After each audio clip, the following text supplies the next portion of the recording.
I'm going to tell you something. I've read of the majority of your books. Thank you. And there was a window of time where I read every single one as they were coming out, Yes. and now I'm back in that cycle again with you. And for me, the last couple minutes were really valuable because I'm obviously acknowledged like you are as a good leader, and Sure. But in my own mind, I've wondered whether I am sometimes, because I'm not a great counselor either.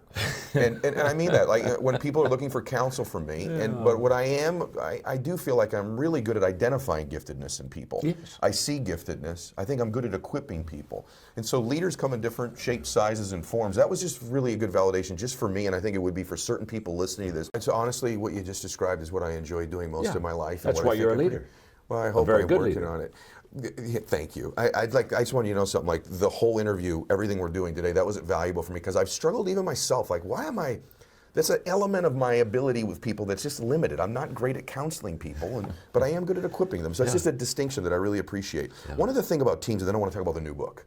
But one thing I want to talk about on building teams and having teams is, I have probably talked about the law of the catalyst. Oh yeah. In my life and business that you've talked about in various different books. Yes.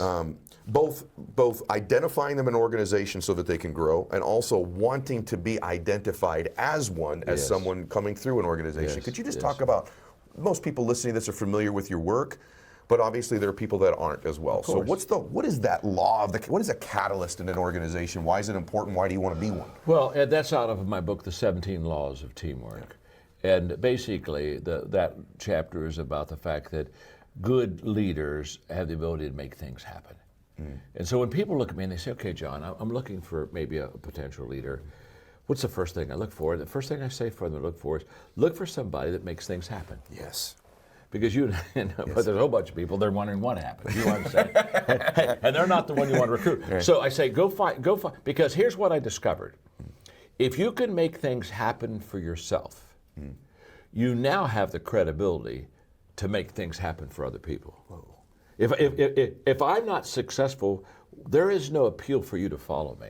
I tell people all the time, success is the credibility of a leader to lead.